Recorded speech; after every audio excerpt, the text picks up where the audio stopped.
ऐसा संगोष्ठ्यः सफला न जाताः। देवभाषा इति किं कारणेन तस्य भाषायाः देवभाषा इति रूपेण वयं शृणुमः। एतस्य कारणम् अस्ति अस्माकं सर्वेभ्यः यः प्राचीनवेदाः सन्ति, या अस्माकं भारतीयसाहित्यस्य प्रमुख प्राचीनग्रन्थः अस्ति ऋग्वेदः, सः संस्कृते लिखितवन्तः।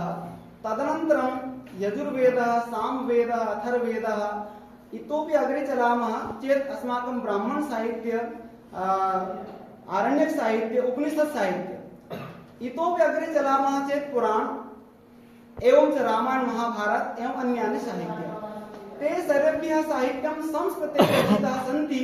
अतः एषः साहित्य अस्मान् प्राचीन कालात् अधुना पर्यन्तम् अस्माकं मार्गदर्शनं कुर्वन्तः सन्ति।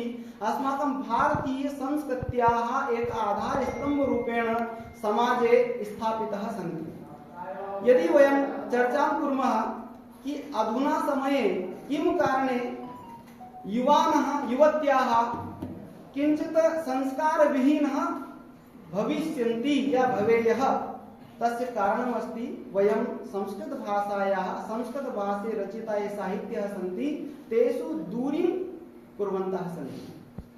कारणं किमस्ति? प्राचीनकाले गुरुकुलपरम्परा मध्ये न केवलं विशेषज्ञानं दत्तवन्तः, अपि तु जीवने यथा जीवनं कथं यापयामः, जीवनस्य उद्देश्यं किं, वयं मनुष्यः भवामः तर्हि मनुष्यस्य अर्थं किम्, अस्माकं जन्म किं कारणेन भूतः इति विषये तस्मिन् काले गुरुकुल परंपरा मध्ये ज्ञानम् अस्माकं गुरुणां दत्तवन्तः। एतेन कारणेन छात्र छात्राः न केवलम् आजीविका कारणेन अध्ययनं कुर्वन्तः सन्ति, अपि तु जीवनस्य उद्देश्यं किं सन्ति एवं जीवने कथं वयम् अग्रे गृहस्थाश्रमे अन्यान्य जीवने कथं जीवनं यापयामः इति विषये अपि सः अध्ययनं कुर्वन्तः सन्ति। तर्हि तात्कालिक शिक्षा मध्ये तस्य जीवनस्य प्रमुख उद्देश्यं किं भवेत् इति विषये ज्ञानं प्राप्त्वा सः गुरुकुलात् अनन्तरं यदा गृहस्थाश्रमे आगताः सन्ति तस्मिन् काले तस्य संपूर्ण दायित्वं निर्वह या निर्वोढ्य सः जीवनं यापयति। अतः अधिकं न वदामि, किन्तु अस्माकं ये प्राध्यापकाः स्मः वयं, तर्हि अस्माकं महत्वपूर्ण दायित्वम् अस्ति। ये युवानः अस्माकं महाविद्यालये पठन्ति, वयं पाठयामः, तेषु न केवलं विशेष ज्ञानं वयं दद्मः, अपि तु किञ्चित् सामाजिक जीवनं, चारित्रिक विषये अपि तस्य अस्माकं लेक्चर मध्ये या व्याख्यान मध्ये किञ्चित् चर्चा आवश्यकं करणीयः। यदि वयम् आवश्यकं चर्चा तस्य जीवनस्य या जीवनचरित्रं कारणेन वयं करिष्यामः चेत् निश्चितरूपेण ते युवानः युवत्याः मार्गे इत्युक्ते भटकाव भ्रमति न भ्रमति, केवलं सन्मार्गे चलिष्यन्ति इति। धन्यवादः। नमो नमः। पहुँच पावन धाम पैर पनैया पावने, पहुँच पावन धाम पीत पजामा पैर के पीतांबरी प्रणाम। और पेरा, पेरा है ना पेड़ा, पेड़ा को ना बोलते बुंदेली में कि पेरा पीरे जब परे, पेरा पीरे जब परे केसर पिस्ता पास, प्यारे पुत्रा पात है पैसा देत 50।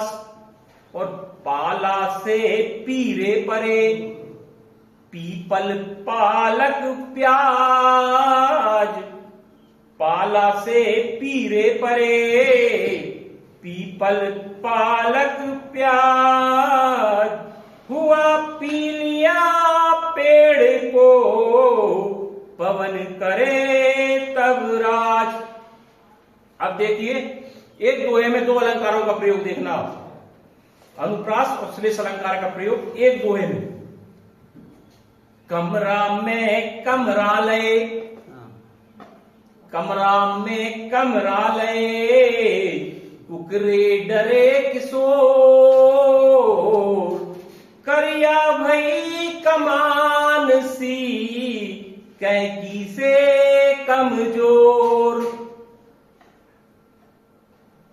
और एक और है दोहा, इसमें भी दो अलंकारों का प्रयोग। यमक अलंकार का देखिए कि गुरसी गुरसी सी लगे, गुरसी वो आग जलाने वाली, और कुर्सी है कुर्सी, कि गुरसी गुरसी सी लगे, जाड़े के दिन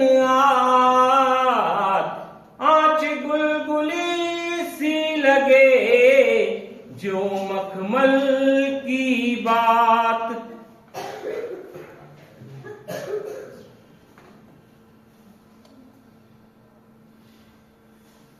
बस एक थोड़ा सा हास्य अलंकार में प्रयोग किया है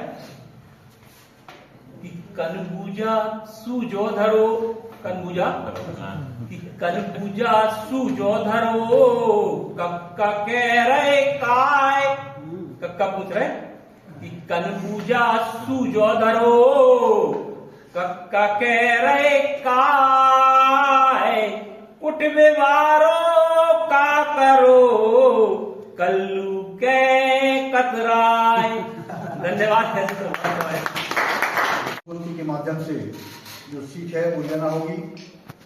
और हमारे प्राचार्य महोदय और श्री राजीव रामदेव राणे ने भी जो कही है, हमारे देश में अनेक भाषाएं बोली जाती हैं, हर एक भाषा को समृद्धशाली होना चाहिए, इसमें कोई संदेह नहीं है, लेकिन हम अपनी मातृभाषा को निश्चित ही हमेशा बढ़ावा देना चाहिए। इन तीन बातों का हमें ध्यान आज इस गोष्ठी के माध्यम से जो हमें दिया गया है, इस पर हमें ध्यान देना है। तो निश्चित ही हमारी मातृभाषा है, हम जहाँ पैदा हुए हैं, हमारे माता पिता ने जो हमें सिखाया है, यदि हम उस मातृभाषा में बात करते हैं तो निश्चित ही वह भाषा दमदार होती है, शक्तिशाली होती है। और जब हम दमदार भाषा में बोलते हैं, शक्तिशाली में बोलते हैं, तो उस भाषा का सामने वाले में प्रभाव पड़ता है, और वही प्रभाव हमारी प्रगति में सहायक होता है। तो हमें अपनी मातृभाषा को बोलने में कभी संकोच नहीं करना चाहिए, जैसा कि श्री राजीव रामदेव ने कहा है, ना कोई शर्म करना चाहिए। किसी ने कहा है, संसार में सबसे बड़ा व्यक्ति वह है जिसके पास ज्ञान है, क्योंकि ज्ञान वह सीपी है जिसमें प्रवेश करके मानव जीवन मोती बन जाता है, और यह ज्ञान पाता ही मनुष्य श्रेष्ठ और महान बनता है। लेकिन यदि यह ज्ञान उसे उसी की मातृभाषा में दिया जाए तो उस मातृभाषा के माध्यम से उस ज्ञान को वो आत्मसात कर लेता है। आपके पास ज्ञान है लेकिन आत्मसात नहीं कर पा रहे हैं आप, आपके पास ज्ञान है, उसको उपयोग करना नहीं जानते आप, वो ज्ञान किस काम का। लेकिन उसी ज्ञान को यदि मातृभाषा के माध्यम से उसको आत्मसात करा दिया जाए, उस ज्ञान का उपयोग करना सिखा दिया जाए, तो उसकी प्रगति को, देश के विकास को, व्यक्ति के व्यक्तिगत विकास को कोई रोक नहीं सकता है, बशर्ते हम उसको उसी की भाषा में समझाएं। कठिन है, ज्ञान गंगा का नहाना कठिन है, ज्ञान माला का जपना कठिन है, ज्ञान को समझाना और समझना कठिन है, किंतु उसको यदि हम प्रयास करें तो उसको सरल बनाया जा सकता है, कठिन से सरल बनाया जा सकता है, बशर्ते हम मिलकर प्रयास करें। बच्चा छोटे होते हैं, बचपन में जो संस्कार डाल दिए जाते हैं वो जीवन पर्यंत रहते हैं, और बचपन में ये संस्कार यदि हम उसी की भाषा में डाल दें तो स्थायी उसी मन मस्तिष्क में अंकित हो जाएंगे, जीवन पर्यंत रहेंगे। लेकिन आगे चल के जो तिवारी जी ने कहा है, आदि बुलबुल आदि मटेरियल की शिकार हो जाती है हमारी पीढ़ी, ना इधर की रहती है ना उधर की रहती है। तो हमें इस गोष्ठी के माध्यम से आज सीख लेना है कि हमें अपनी नई पीढ़ी को आदि बुलबुल आदि मटेरियल से बचाना है, और अपनी मातृभाषा बोलने में कोई संकोच, कोई शर्म नहीं करना है। दमदारी से अपनी भाषा बोलिए, अपनी मातृभाषा में बात कीजिए। निश्चित ही हमारी मातृभाषा बहुत लोकप्रिय है और लोगों को पसंद आती है, ये हमारी पहचान कराती है। जब हम ट्रेन में सफर करते हैं, अनेकों सीट होती है, बर्थ होती है, बैठे रहते हैं, तो जब हम घूमते हैं कोच में तो हम समझ जाते हैं कि ये टीकमगढ़ जिले का आदमी है, ये झांसी जिले का आदमी है। जब बात करते हैं, उनसे सुनते हैं तो हम समझ जाते हैं रीवादा का है, ये रीवा का है। ये छत्तीसगढ़ का है, समझ जाते हैं। तो भाषा हमारी पहचान भी कराती है, उससे काम बन जाते हैं। ये सही घटना एक व्यक्ति की जेब कट गई, अब उसके पास कोई पैसा नहीं बचा। उसने ट्रेन में अपने 4-5 बोगियों में गया वो, तो उसने बोली से समझा कि ये बुंदेलखंड का आदमी है, और उससे बात की। उसने उसको पैसे दिए, और लखनऊ सिटी की मौलाना तक लंबी दूरी थी, उसने उसको बोली से समझ के उसको किराया, उसको उतरना था आगरा, उसने किराया के पैसे दिए, वो लखनऊ सिटी के अंदर आ गया। ये सही घटना हमारे सामने की घटना है। तो कितना फायदा होगा बोली बोलने से। यदि वो बात वाले अपनी बुंदेली भाषा नहीं बोलते तो उसको मालूम वो परेशान हो जाता। अपनी भाषा बोलने में हमें कोई शर्म नहीं करना चाहिए। और आज की गोष्ठी में मातृभाषा को लेकर, ज्ञान परंपरा को लेकर प्रस्तावपूर्वक आरंभ में ही श्री खड़गिया जी ने हिंदी में और संस्कृत में दोनों भाषाओं में सर्वस्व आप सभी के मन मस्तिष्क में निछावर कर दिया। जो कुछ बचा था श्री तिवारी जी ने बेहतरीन तरीके से सचित्र आपको समझा दिया, और उसको स्थायी रूप से अंकित करने के लिए आपके प्राचार्य महोदय ने और श्री राजीव नामदेव राणा ने आपके मन मस्तिष्क में भर दिया है। और मैंने बुंदेली शब्द भी हिंदी के माध्यम से श्री राजीव नामदेव ने आपके दिमाग में भर दिए हैं। और चूंकि हमारी भी एक मीटिंग है 4 बजे से, और उसमें अर्जेंट जाना है, तो हमारे बीच में हमारे बुंदेली के सशक्त डॉक्टर श्री मुझे श्रीवास्तव विराजमान है। उनके पास ऐसे ऐसे शब्द हैं जो हमें भी भूल गए, हमें भी याद नहीं है, क्योंकि हम टिकवाड़ में आ गए गाँव से। भाई ये भाषा लुप्त क्यों हो रही है अपनी मातृभाषा? क्योंकि हम गाँव छोड़ के शहर में जा रहे हैं, शहर छोड़ के बड़े शहर में जा रहे हैं, और बड़े शहर छोड़कर जो है विदेशों में जा रहे हैं। हमारी भाषा लुप्त होती जा रही है, हमें इससे बचना है। जो भाषा, जितने शब्द हमारे पास बुंदेली मातृभाषा के हैं वो हमारे बच्चों के पास नहीं है, और जो हमारे बच्चों के पास है वो हमारे नातियों के पास नहीं है, वो तो लुप्त होती जा रही है। तो हमारे पास भी अनेक शब्द बुंदेली लुप्त हो गए हैं। हमने राजी नामदेव और श्रीवास्तव के मुंह से सुने नहीं शब्द। तो मैं उन्हीं से अनुरोध करूंगा श्री श्रीवास्तव जी से और श्री खड़गिया जी से, क्या श्री श्रीवास्तव जी कम्प्लीट करें और नए नए शब्द हम उनसे करें। बहुत बहुत धन्यवाद दूंगा। विशेष रूप से बढ़ावा दें। हम अपने बच्चों को अंग्रेजी में पढ़ाते हैं, पर अंग्रेजी का पढ़ने वाले विद्यार्थी के 60% आते हैं, और हिंदी मीडियम पढ़ने वाले विद्यार्थी के 78% आते हैं। और एक उदाहरण मैं भी हूँ उसका। जब मैं 83-82 में एडमिशन सागर यूनिवर्सिटी में लेने के लिए गया था, उस समय हिंदी के हेड थे डॉक्टर प्रेम शंकर, और मेरे परसेंटेज दिए में था 74%। तो जब हम एडमिशन लेने गए एमबी में, तो उन्होंने मुझे भगा दिया। अरे बोले बेटा क्या करोगे तुम, परसेंटेज देखा, आप वहाँ ज्योग्राफी में जाइए, वहाँ एडमिशन लीजिए। मेरी बेटी तो सेंट्रल स्कूल की पढ़ी हुई है, रोली शंकर नाम था, वो भी हमारे सब बैच की थी। उसका सेंट्रल स्कूल से उसका बहुत से बहुत 61-62% बना हुआ था, और हमारे 74% थे। तो उन्हें भगा दिया। हम छोटे लोग सीधे साधे इंसान थे, बड़ा सा छाता लिए थे, और यहाँ से लेते थे पहुंच गया विभाग, हिंदी विभाग में, भगा दिया उन्होंने। हमारे सर बाहर खड़े थे, उन्होंने फिर मुझे प्रेरित किया 3-4 दिन बाद। कुछ समय तक हेड बदल चुके थे, डॉक्टर कांति कुमार जैन बन गए थे। तो कांति कुमार जैन से मिले, उन्होंने तत्काल हमारे लिए हमारा एडमिशन किया कि नहीं तुम्हारे लोग जैसे लोगों की, छात्रों की यहाँ आवश्यकता है, आप आइए और पढ़िए यहाँ पर। तो हिंदी को बढ़ावा दें, हमारे बच्चों को भी हिंदी पढ़ाएं, हम अंग्रेजी पढ़ाने की अपेक्षा तो अंग्रेजी पढ़ाएं। आवश्यकता अवसर अनुकूल परिस्थितियाँ हैं तो, अन्यथा आपको अच्छा परसेंटेज, अच्छा ज्ञान। कभी कभी क्या होता है कि अंग्रेजी पढ़ाने के चक्कर में हमारा बच्चा न अंग्रेजी सीख पाता है और न हिंदी सीख पाता है, दोनों में कमजोर रहता है। तो इसलिए आप लोग प्रयास करें। आप लोग तो निर्माण करने वाले हैं हमारे यहाँ के छात्रों का, अपने घर के बच्चों का। तो हम ज़्यादा समय न लेते हुए सभी लोगों से आग्रह करते हैं कि सभी लोग हिंदी से जुड़ें, हिंदी को जानें, भाषा को जानें, भाषा को समझें। और हिंदी भाषा में बहुत संभावना है, बहुत रिसर्च पेपर लिखने की संभावना है, शोध पत्र लिखने की संभावना है, बहुत आगे बढ़ने की संभावना है। हम अपनी बात समाप्त करते हैं और हम आप लोगों से यहाँ से जाने की अनुमति भी मांगते हैं। परंपरा के अंतर्गत जो मातृभाषा का आज टॉपिक है मनाया जा रहा है, उसमें हमारे बीच में पधारे द्वय साहित्यिका परम आदरणीय चंद्रशौर्य जी, साथ में विराजमान है आदरणीय राजीव राणा लिथौरी साहब, कार्यक्रम की अध्यक्षता कर रहे हमारे श्रद्धापूर्वक डॉक्टर केसी जैन साहब, प्रज्ञा वरेण हमारे समस्त प्राध्यापक, विद्या वरेण हमारी समस्त प्राध्यापकाएं, ज्ञान के अग्नि के रूप में विराजमान हमारे सभी छात्र छात्राएं। जैसा कि टॉपिक है मातृभाषा, तो मैं प्रयास कर रहा हूँ कि पीपीटी के माध्यम से आपको समझाने का प्रयास करूँ कि मातृभाषा के सामने एक माँ और बेटी का चित्र बना है। तो मातृभाषा के लिए मैं यूँ कहूँगा कि जो बच्चे को माँ के द्वारा सिखाई जाने वाली भाषा होती है वो मातृभाषा कहलाती है।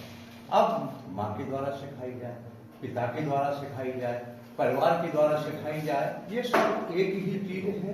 मुख्य रूप से माँ का रूप प्रथम स्थान ग्रहण करता है, शेष सभी के स्थान गौण रहते हैं। तो ऐसी भाषा हमारी मातृभाषा कहलाती है। अगर हम मातृभाषा को देखें कि हमें इसके क्या क्या फायदे हैं, तो सबसे पहला जो महत्वपूर्ण फायदा है उसका कि सृजनात्मक भाषा। ये सृजनात्मक भाषा क्यों कहलाती है? सृजनात्मक भाषा से तात्पर्य है कि सृजन करने वाली भाषा, जो हमें सृजन कर सके। जब भी हम सोचते हैं या कोई कार्य करते हैं तो हम सृजन के रूप में जब काम करते हैं, सोचते हैं, तो हम अपनी मातृभाषा के रूप में ही सोचते हैं। या फिर अगला हम जो काम करते हैं किसी भाषा में, तो उसको हम ट्रांसलेट करते हैं या रूपांतरित करते हैं। सबसे पहले अगर हम सोचेंगे और सोचने समझने की शक्ति बढ़ेगी, तो कोई काम हमें यदि सृजन करना है तो वो हम मातृभाषा के रूप में ही कर पाएंगे। तो ज़्यादा समय नहीं लूँगा, जल्दी जल्दी आपको बताता चला जाऊँगा, सब थोड़ा सा बढ़ाते चले जाएँ इसको। दूसरा है रचनात्मक भाषा। जैसे फॉर एग्जाम्पल के लिए भारतीय ज्ञान प्रकोष्ठ परंपरा के अंतर्गत ये हमारा रचनात्मक कार्य ही हो रहा है। तो रचनात्मक कार्य से तात्पर्य है कि हम अपने भावों का आदान प्रदान करेंगे, हम अपने बोलने चालने वाली भाषा का आदान प्रदान करेंगे, तभी हम कोई रचनात्मक कार्य कर पाएंगे। बगैर बोले, बगैर बातचीत के हम कोई रचनात्मक कार्य नहीं कर पाएंगे। तो ये हमारी रचनात्मक भाषा भी है। आप चित्र में भी देख रहे होंगे कि वो रचनात्मक कार्य के लिए एक युवा बैठा हुआ है और सोच रहा है, तो वो अपनी भाषा में ही सोच रहा है। तीसरा है कि हमारी ये कहलाती है सांस्कृतिक भाषा। ये आप देख रहे होंगे कि इंडिया का चित्र है, उसमें जो विभिन्न आपकी संस्कृति है, सबका समायोजन हमारे देश की भाषा में है, हमारी हिंदी भाषा में है। इसलिए ये हमारी कहलाती है सांस्कृतिक भाषा। सांस्कृतिक भाषा में तात्पर्य है तो उठना, बैठना, चलना, बातचीत करना, जो हमारी संस्कृति है। जैसे हम हंसेंगे तो भाई कैसे हंसेंगे हम? संस्कृत को तो हम हंस नहीं सकते। मैं भाषा की बुराई नहीं कर रहा हूँ, किसी भी भाषा की, वो अपने ढंग से हंसेंगे, हम अपने ढंग से हंसेंगे। जैसे हमारी संस्कृति में आप लोगों ने देखा होगा कि विदाई होती है। जब लड़की की विदाई होती है तो आपने ऐसा सुना होगा कि बच्ची रो रही है गांव की, वो अपनी माँ से चिपक चिपक के रो रही है, अपनी सहेलियों से चिपक के रो रही है, और ढंग से रो रही है। Oh mother, I am weeping, I am crying, save me, ऐसे रोएगी क्या? कभी नहीं रोएगी। वो तो यही कहेगी कि माँ मुझे किस घर में भेज रही हो, जाके मुझसे आपसे क्या दुश्मनी थी जो मुझे पराए घर में भेज रही हो। और जोर जोर से जैसे शकुंतला अपने हस्बैंड के वियोग में फपक फपक के रोती है, तो फपक फपक के रोती है। इंग्लैंड जैसे नहीं रोएगी कि मदर आई एम गोइंग, मैं जा रही हूँ, प्लीज बेड भी मेरा आप इंतजार करना, मैं आऊंगी, इस ढंग से नहीं रोएगी। तो हमारी संस्कृति को भी संजोती है हमारी मातृभाषा। ये हमारे खून की भाषा है, हमारे रिश्तों की भाषा है। अगर इसको एक उदाहरण के माध्यम से समझाऊं आपको कि अमेरिका में आप रह रहे हैं, बहुत अच्छी इंग्लिश बोलते हैं, लेकिन रहने वाले आप भारतीय भूल के हैं, और वहां पे यदि राई वाला गाना बज जाए और राई का डांस चालू हो जाए, तो आपको 17 काम छोड़ के भाड़ में जाए, ये विदेश भाड़ में जाए, सब कुछ कहाँ विकसित हो जाओगे, राई गाना के पास में पहुंच जाओगे, आपका रोम रोम पुलकित हो जाएगा। उस नृत्यांगना से जो वादक कलाकार है उन लोगों से आप मिलोगे, उन लोगों से परिचय करोगे और उनसे कहोगे कि मैं भी भारतीय हूँ, मेरी मजबूरी है कि मैं यहाँ पे रह रहा हूँ जीविकोपार्जन के लिए, लेकिन मेरे अंग अंग में, मेरे रग रग में भारतीयता और मातृभाषा समाई हुई है। तो इसको कहते हैं हम आत्मा की भाषा, या हम कहें रस छंद अलंकारों की भाषा। कि आपने सुना होगा कि शेष गणेश महेश दिनेश सुरेश जाय निरंतर गावे, उच्चाता है अहिर की छोछड़ियां छछिया भर छाछ पे नाच नचावे। तो ये हमारा क्या है भाई, छंद है। तो ऐसे छंद आपको अन्य भाषाओं में नहीं मिलेंगे। या आपने सुना होगा कि तरन तनुजा तट तबाल तरवर बहु छाए। तो ऐसे अलंकार आपको अन्य भाषाओं में नहीं मिलेंगे।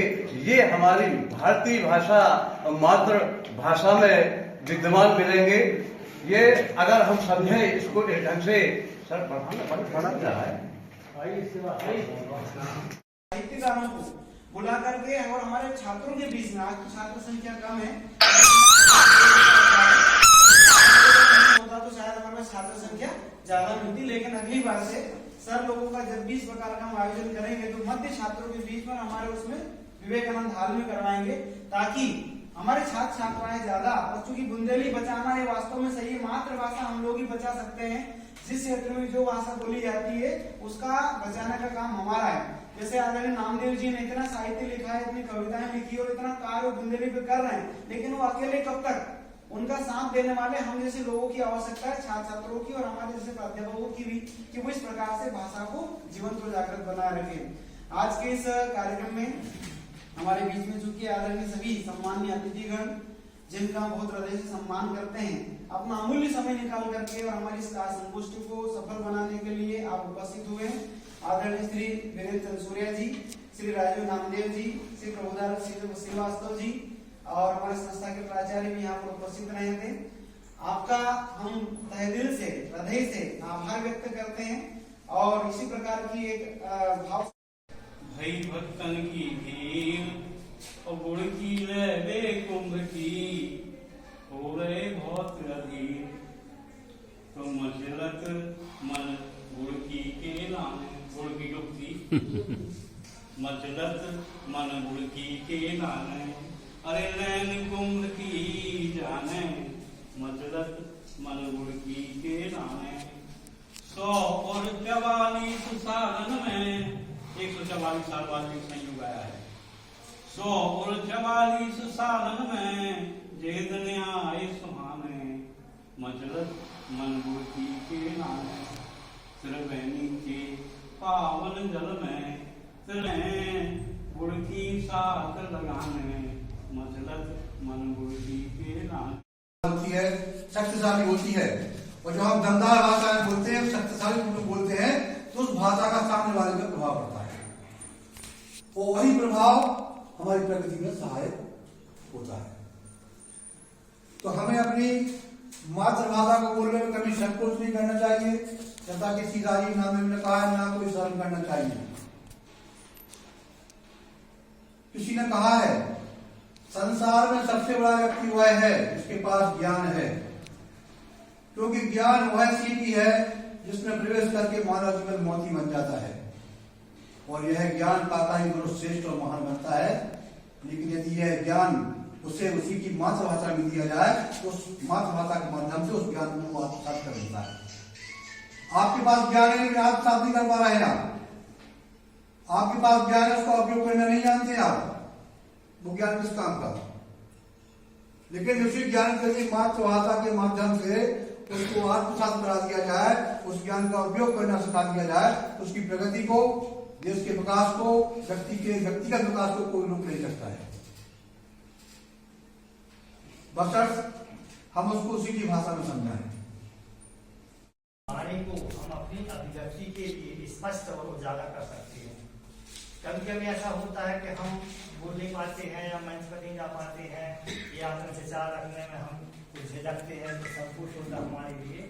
तो हमारे ही सब अपने लोग हैं, सब लोग हिंदी जैसे विषय पर, भाषाओं जैसे विषय पर हम अपने अपने विचार हम अपने अपने वो रख सकते हैं और अपनी वाणी और अपनी जो अंदर का जो हमारे मन में जो वेग जो हमारे विचार उठते हैं उसको व्यक्त कर सकते हैं।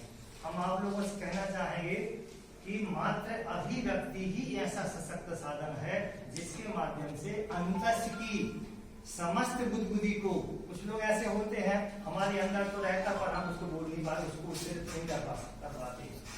तो ये अभिव्यक्ति ऐसी चीज है कि जिसके माध्यम से सब अभिव्यक्त कर सकते हैं, बोल सकते हैं, स्पष्ट कर सकते हैं।